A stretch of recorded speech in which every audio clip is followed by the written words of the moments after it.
ஸ்ரேயஸ் ஐயர் என்ன மாதிரி ஆடுறாருங்க. பும்ரா வச்சுமா அப்படி ஆடுறாரு. ட்ரெண்ட் போல்ட் இப்படி ஆடுறாரு. இவரை மாதிரி ஒரு பிளேயரை ட்ராப் பண்ணிடுறானுங்க சார். என்ன ஒரு மோசம் தெரியுமா இந்த பிசிசி அப்படின்னு சொல்லி பல இடங்களில் பல பேர் வந்து பேசிக்கிட்டு இருக்கிறாங்க. ராஜமௌலி அவர்கள் கூட ட்வீட் போட்டுருந்துருக்காரு.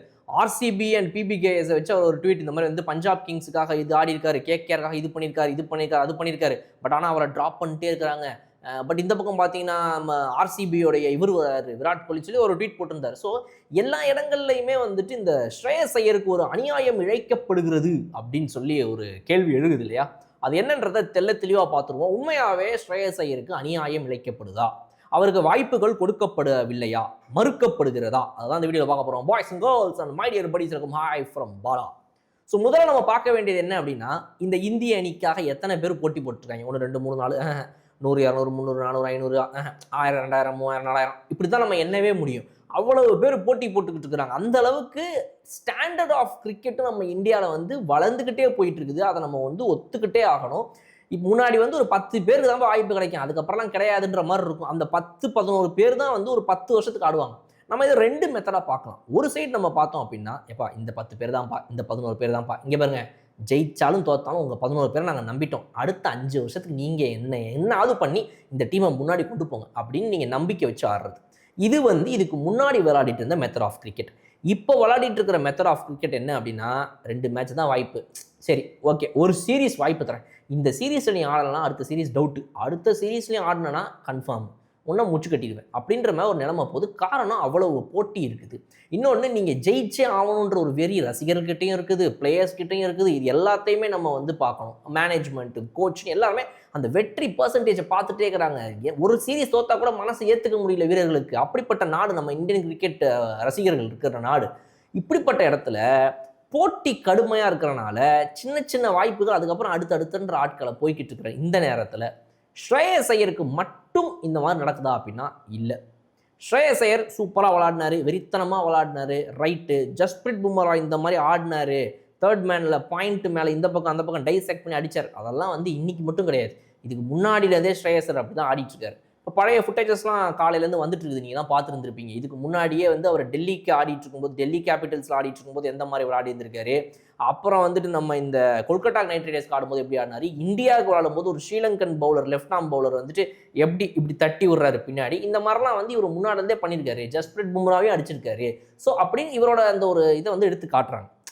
இப்படிப்பட்ட ஸ்ரேயஸ் ஐயர் என்னென்ன மாதிரி வாய்ப்புகளை இது வரைக்கும் வாங்கியிருக்காரு அப்படின்னு பார்த்தா, டெஸ்ட்டில் அவருக்கு ஒரு நல்ல வாய்ப்புகள் கொடுக்கப்பட்டிருக்கு. அதை அவர் வேஸ்ட் பண்ணியிருக்காரா அப்படின்னா சத்தியமாக இல்லை. சூப்பராக விளையாடிருக்காரு, இது ஒரு பக்கம் இருக்கட்டும். அடுத்து ஓடிஐயில் நல்லா விளையாடிருக்காரா அப்படின்னா சூப்பராக விளையாடிருக்காரு, அவருடைய வாய்ப்புகளை வேஸ்ட் பண்ணவே இல்லை, அது ஒரு பக்கம் வச்சுருவோம். T20 பொறுத்த வரைக்கும் அவர் கொடுக்கப்பட்ட வாய்ப்புகளை நல்லா விளையாடிருக்காரு. பட் இப்போ T20 ஃபார்மேட் வேறு மாதிரி பிளேயர்ஸுங்களை கம்ப்ளீட்டாக அந்த ஒரு 18 19 மேக்ஸிமம் ஒரு 24 அதுக்கு மேலே வேணாம் சார் அப்படின்ற மாதிரி ஒரு மெத்தடில் போயிட்டு இருக்காங்க. அதனால் இப்போ வந்து ஸ்ரேயஸ் ஐயரை வந்து அதுலேருந்து இப்படி கான்சென்ட்ரேட் பண்ணுறது கிடையாது, அவர் ஓரமாக வச்சுருந்துருக்காங்க. இப்போ இதில் என்ன நடக்குது அப்படின்னா, ஸ்ரேயஸ் ஐயர் அவர்களை பொறுத்த வரைக்கும் ஓடிஐயில் அவருக்கான அந்த ஸ்லாட் எப்படியும் இருந்துருது. பட் டெஸ்ட்டை பொறுத்த வரைக்கும் இந்த போட்டி இருக்குது இல்லை, நான் ஏற்கனவே இந்த வீடியோட ஆரம்பத்தில் சொன்ன மாதிரி ஸ்ரேயஸ் ஐயருக்கு மட்டும் கிடையாது, இன்னும் நிறைய பேருக்கு இந்த பிரச்சனை இருக்குது. உதாரணத்துக்கு இந்த கால வாசிம் ஜாஃபர் ஒருத்தர் இருக்கிறார். அவர் யார் அப்படின்னா அபிமன்யு ஈஸ்வரன் சொல்லி, அவர் தான் வந்து இந்தியா ஏ உடைய கேப்டன். அவரை பார்த்தீங்கன்னா சீரீஸ் நீங்கள் ஸ்குவாடில் நல்லா பார்த்தீங்கன்னா, அந்த ரோஹித் சர்மா கேப்டன்சின்னு ஆரம்பித்த டைம்லேயே நீங்கள் பார்த்தீங்கன்னா ரோஹித் சர்மா, விராட் கோலி கேப்டன்சிலேருந்து ரோஹித் சர்மா, எஸ்எஸ்வி ஜெய்ஸ்வால் ஓப்பனர்ஸ் பேர் இருக்கும், அடுத்து அபிமன்யு ஈஸ்வரன் இருக்கும். இந்த எஸ்எஸ்வி ஜெய்ஸ்வாலுக்கு முன்னாடி இன்னொரு ஓப்பனர் பேர் இருந்துச்சு, சுப்மன் கில் இருந்தார். அப்பயும் இந்த இவருடைய பேர் பேக்கப்பில் இருக்கும் அபிமன்யு ஈஸ்வரன். ஆனால் கடைசி வரைக்கும் பேக்கப்பே தான் இருக்கார். இது வரைக்கும் இவர் போன எந்த ஓவர்சீஸ் சீரீஸ்க்கோ எதுக்குமே இவர் பிளேயிங் லெவனில் ஆடவே இல்லை. கடைசி வரைக்கும் இவர் அப்படியே எந்த ஸ்குவாடில் உட்காந்துருக்காரு. அவருக்கு வயசு 30 போகுது. அவர் தான் இந்தியாவுடைய ஏ டீம் கேப்டன். பார்த்தீங்கன்னா அவர் வந்து 7000 ரன்களுக்கு மேலே அடிச்சு விட்டார். இவர் தான் இந்த காலத்து வாசிம் ஜாஃபர். வாசிம் ஜாஃபருக்காவது அந்த காலத்தில் அட்லீஸ்ட் வாய்ப்புகள் ஓரளவுக்கு கொடுக்கப்பட்டு, சார் ஓரளவுக்கு கொடுத்துட்டோம், ஃபஸ்ட் கிளாஸில் நீங்கள் தான் ஹீரோ, ஃபஸ்ட் கிளாஸில் நீங்கள் ஒரு டிராவிட், நீங்கள் ஒரு சச்சின், எங்களுக்கெல்லாம் நல்லா தெரியும். பட் இப்போ வந்து இங்கே இருக்கிற சச்சின் டிராவிடை, இங்கே இருக்கிற சேவாகலாம் நவுத்திட்டு உங்களுக்கு ஓப்பனர் ஸ்லாட்டை கொடுக்க முடியாது சார், விட்டுருங்க சார்னு சொல்லி இந்த சச்சின் சேவாகுன்ற 2 ஓப்பனர்ஸ் இருக்க போக வாசிம் ஜாஃபர் எங்கே உட்கார வைக்கிறதுன்னு தெரியாமல் கழட்டி விட வேண்டிய நிலைமை ஏற்பட்டுச்சு. அந்த மாதிரி தான் இப்போ அபிமன்யு ஈஸ்வரனுக்கு வாய்ப்பு கிடைக்கல. இத்தனை நாளாக அந்த ஓப்பனர் ஸ்லாட்டுக்கு அவரும் காத்திருந்து அப்படின்னு காத்திருக்காரு, இன்னும் வாய்ப்பு கிடைச்ச மாதிரி இல்லை. டக் அவுட்லேயே தான் உட்காந்துருக்காரு ஒவ்வொரு சீரீஸ்லையும். இவர் ஒரு பக்கம். இன்னொரு பக்கம் சர்ஃப்ராஸ் கான், இது வரைக்கும் அவருக்கு இன்டர்நேஷனல் டெஸ்ட் சீரீஸில் 6 மேட்சஸ் வாய்ப்பு கொடுக்கப்பட்டிருக்கு. 11 இன்னிங்ஸ் விளாட்டார், 3 ஹாஃப் செஞ்சுரி, 1 செஞ்சுரி போட்டிருக்காரு. அது அவருடைய ஸ்டாட்ஸ். பட் இருந்தாலும் அவருக்கு வாய்ப்புகள் ஏன் கொடுக்கப்படவில்லை அப்படின்ற கேள்வி நம்மளால எழுப்ப முடியும். ஏன் அப்படின்னா எக்ஸிஸ்டிங் பிளேயர்ஸ் சூப்பராக விளையாடிட்டு இருக்கும்போது அந்த ஸ்லாட்டுக்கு ஒரு நல்ல ரீப்ளேஸ்மெண்ட்டை நம்ம தேடணும் போதோ, இல்லை நமக்கு தேடாமே அந்த ரீப்ளேஸ்மெண்ட் ஒன்று கிடைச்சாலும் நல்லா விளையாடிட்டு இருக்கிற பிளேயரை தூக்கி போட்டுட்டு ரீப்ளேஸ்மெண்ட் இருக்கேன்னு கொண்டு வர முடியாது. வீரர்கள் சரியாக விளையாடலையா, தூக்கி போடணுன்ற நிலைமை வருது, அப்போது இந்த ஸ்லாட்டுக்கு யார் ரீப்ளேஸ்மெண்ட் தான் நம்ம தேடணும். அந்த வகையில் பார்க்கும்போது இப்போ விராட் கோலின்னு ஒருத்தர் வெளியே போகிறாரு, ரோஹித் சர்மா ஒருத்தர் வெளியே போகிறாரு. அப்போ ரோஹித் சர்மா ஸ்லாட்டை ஃபில் பண்ண போகிறது யார்? கூட்டத்தில் யார் அப்படின்னு திரும்பி பார்த்தா மறுபடியும் அபிமன்யு ஈஸ்வரன் கடைசியில் போய் நின்றுவார். ஏங்க நானும் வந்து நிற்கிறேனே, வரவே மாட்டேங்கிறாங்க அப்படின்ட்டு. அப்போ அவர் நிலைமையெல்லாம் யோசிச்சு பாருங்க. இப்போ ரோஹித் சர்மாக்கு யசஸ்வி ஜெய்ஸ்வாலுக்கு அடுத்தபடியாக இந்த ஓப்பனர் ஸ்லாட்டுக்காக ஸ்குவாட்லேயே சுற்றிட்டு இருந்து ஒருத்தனால. பட் இன்றைக்கி அவருக்கு ஓப்பனர் ஸ்லாட் கிடைக்காது கண்டிப்பாக. பிளேயிங் லெவனில் நீங்கள் போனீங்கன்னா சாய் சுதர்ஷன் ஒன்றும் ஓப்பனிங் இறங்குவார், இல்லையா இவர் யசஸ்வி ஜெய்ஸ்வாலும் சுப்மன் கில் இறங்குவாங்க, இல்லையா யசஸ்வி ஜெய்ஸ்வால் KL ராகுல் இறங்குவாங்க. பல காம்பினேஷன் ரெடியாக வச்சுருக்காங்க. பட் அது எல்லா காம்பினேஷனையும் அபிமன்யு ஈஸ்வரன் லாஸ்ட் ஆப்ஷன் வச்சுக்க மாட்டாங்க. அப்போ அவருக்கு என்ன அநியாயம் நீங்கள் பாருங்கள். ஸோ இந்த மாதிரி நிறைய வீரர்களுக்கு நிறைய ஸ்லாட்டு நடக்குது. இந்த ஸ்லாட்டில் இருக்கிற வீரர் சரியாக விளையாடாமல் தூக்கி போட்டால் தான் அவருக்கு பதில் யார் வர முடியும். அப்போ அதுக்கு பதில் என் கண்ணில் யார் அந்த நேரத்தில் படுறா இப்படின்ற மாதிரி பல விஷயங்கள் நடக்குது. நான் வந்து ஸ்ரேயஸ் ஐயருக்கு இது அநியாயமே இல்லைன்னு சொல்லலை. பட் அதே சமயத்தில் நம்ம பார்க்க வேண்டியது என்ன அப்படின்னா, டெஸ்ட்டை பொறுத்த வரைக்கும் ஸ்ரேயஸ் ஐயரை விட இப்போத்துக்கு கரண்ட்டாக இவங்கெல்லாம் கொஞ்சம் பெட்டர்ப்பா அப்படின்னு நினச்சி இவங்க வைக்கிறாங்க. அது ஒர்க் அவுட் ஆகாமல் போச்சுன்னா ஸ்ரேயஸ் ஐயர் பக்கம் கண் பார்வை அடுத்த சீரீஸை திரும்பலாம். ஸோ இதை நான் சரின்னு சொல்லலை, தப்புன்னு சொல்லலை, அது இயற்கை அப்படிம்பாங்களா அந்த மாதிரி. இது வந்து சூழ்நிலை, நிலைமை அந்த மாதிரி இருக்குது. இதைத்தான் நான் மறுபடியும் சொல்லுவேன். சத்தேஸ்வர் புஜாராவையும் அஜிங்கியா ரஹானேவையும் ஸ்குவாடை விட்டு தூக்குனப்ப நம்ம கதறுன்னு கதறி நம்ம சேனலில் வீடியோ போட்டோம். அன்னைக்கு ஒரு கேள்வி கேட்கல. இன்னைக்கு விராட் கோலி ரிட்டையர்மெண்ட்டுக்கு ஓன்னு ஒப்பாரி வைக்கிறாங்க. அப்புறம் நம்ம ஸ்ரேயஸ் ஐயரை இன்னைக்கு வந்து ஒரு T20 மேட்ச்சில் 2 ஷாட்டு பும்ரா அகேன்ஸ்டாக ஆட்டாருனோடனே அவரை ஏன்ப்பா எடுக்கிறது இல்லைன்னு ட்வீட்டு போடுறாங்க. ஆனால் இந்த கிரிக்கெட்டு டெஸ்ட்டு வரலாறுடைய இந்த டெஸ்ட் ஃபார்மட்டுடைய டிப்பிக்கல் பேட்ஸ்மேன் ஆகிய 2 பேரை இழந்துட்டு நம்ம இந்திய டீம் இன்றைக்கி நிற்கிறோம்.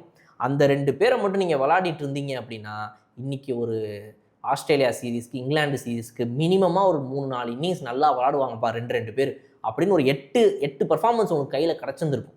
அந்த மாதிரி ஒரு வீரர்களை நம்ம இன்றைக்கி இழந்துட்டு நிற்கிறோம். கேட்டால் வந்து அஜிங்கியா ரஹானே இன்னும் ரிட்டையர்மெண்ட் அனௌன்ஸ் பண்ணவே இல்லை, சத்தேஸ்வர் புஜாரா அனௌன்ஸ் பண்ணலை பாஸ். சரி ரைட்டு. இப்போ இந்த ஸ்குவாட் எடுத்துட்டாங்களா இங்கிலாந்து சீரீஸில்? இங்கிலாந்து சீரீஸ் ஸ்குவாடுக்கு முன்னாடி இந்த வீடியோ நான் போட்டேன். அப்போ சொல்லியிருந்தாங்க இன்னும் அவங்க ரிட்டையர் ஆகலை அப்படின்னு. சரி, இந்த சீரீஸ் எடுத்தாங்களா? எடுக்கல. இப்போ எந்த சீரீஸ் எடுப்பாங்க? ஸோ இந்த மாதிரி கேள்விகள் நிறைய வந்துக்கிட்டே இருக்கும். ஸ்குவாட் செலெக்ஷனை பற்றி நம்ம பேச கண்டிப்பாக நம்ம பேசணும். இது ஹெல்தியான விஷயம். பேச தான் நமக்கு வந்துட்டு கண்டிப்பாக நமக்கும் ஒரு இன்வால்வ்மெண்ட் இருக்கும். நம்மளோட கருத்தை எடுத்து வைக்கிறாங்கப்பா அப்படின்னு சொல்லி. ஸோ நம்ம கண்டிப்பாக கேள்விகளை கேட்கணும். ஸ்ரேயஸ் ஐயர் விஷயமா இருக்கட்டும், யாரோட நம்ம கேள்வி கேட்கணும். பட் என்னன்னா அந்த நாள் அந்த ஒரு பெர்ஃபார்மன்ஸ் நம்ம கண்ணில் பட்ட உடனே டப்புன்னு எந்திரிச்சு இவனுக்கு ஏன்டா எனக்கு வாய்ப்பு கொடுக்கலன்னு கேட்கறத நிப்பாட்டிட்டு எல்லா நாட்கள்லையுமே கிரிக்கெட்டை நல்லா நம்ம கவனித்து எல்லாருக்கான குரலையும் நம்ம எழுப்பணுங்கிறது தான் என்னுடைய ஒரே ஒரு வேண்டுகோள். இந்த இதெல்லாம் வந்துட்டு பெண்களுக்கு எதிரான வன்கொடுமைகள்லாம் வந்துட்டு ஒரு மிகப்பெரிய ஒரு கொடுமை நடந்தாலோ, இல்லை வந்து நாடு தழுவிய எல்லாருனாலையும் நேஷனல் மீடியானால கவர் பண்ணக்கூடிய ஒரு பொண்ணுக்கு நடந்த ஒரு பிரச்சனைனா மட்டும் ஜஸ்டிஸ் ஃபார்னு ஹேஷ்டேக் போட்டுட்டு அடுத்த 366 நாளுமே வந்து இந்த உலகத்துலையோ இந்த நாட்டிலையோ எந்த ஒரு பிரச்சனையும் இல்லாத மாதிரி நம்ம சும்மா உட்காந்துட்டு போகலாம். அந்த மாதிரி இருக்குது இது. ஸோ அதனால் அதையும் இங்கே நான் கம்பேர் பண்ணல. அது வந்து ஒரு மிகப்பெரிய விஷயம்.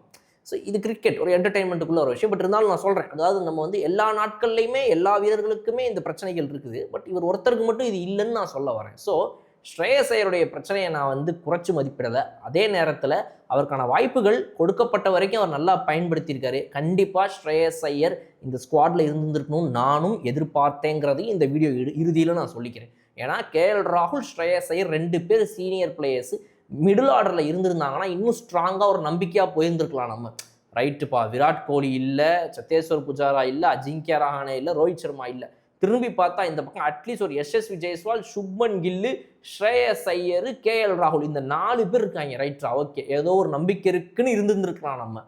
ஸோ அதை வந்து இந்திய அணி விட்டுருச்சுன்னு தான் நான் நினைக்கிறேன். நீங்கள் வந்து ஒரு சாய் சுதர்ஷனை உள்ளே கொண்டு வரீங்க, கருண் நாயர் ஒரு கம்பேக் பர்ஃபார்மன்ஸ் கொடுக்குறாருன்னு அவரை உள்ளே கூப்பிட்டு வந்திருக்கிறீங்க, அபிமன்யு ஈஸ்வரனை சும்மாவே உட்கார வச்சுருந்துருக்கீங்க. இதெல்லாம் பண்ண நீங்கள் கண்டிப்பாக ஸ்ரேயஸ் ஐயரை எடுத்துருந்துருக்க வேண்டும். அதை தான் வந்து நான் மீண்டும் வலியுறுத்துறேன். பட் இதை சுற்றி இருக்கக்கூடிய விஷயங்கள் என்னங்கிறதுக்காக தான் இவ்வளோ நேரமாக நான் இந்த வீடியோவில் பேசிகிட்டு இருந்தேன். ஸோ உங்களுடைய கருத்துக்கள் என்னங்கிறத சொல்லுங்கள். எல்லா வீரர்களுக்கும் நடக்கக்கூடிய இந்த விஷயத்தில் ஸ்ரேயஸ் ஐயருக்கு மட்டும் இது மிகப்பெரிய அநியாயம் நீங்கள் நினைக்கிறீங்களா? ஏன் உங்களுடைய கருத்துக்களை தாராளமாக கமெண்ட்ஸை சொல்லுங்கள், உரையாடுவோம், கேட்டு தெரிஞ்சுப்போம். என்னுடைய விஷயங்களை நான் சொல்லியிருக்கேன், உங்களுடைய கருத்துக்களை நீங்கள் சொல்லுங்கள். கண்டிப்பாக கலந்துரையாடுவோம், அடுத்த வீடியோவில் பேசுவோம். இன்னும் சூப்பராக வீடியோ நான் உங்களுக்கு பார்க்குறேன். அதுவரை விடைபெறுது உங்கள் பாலம். Okay bye.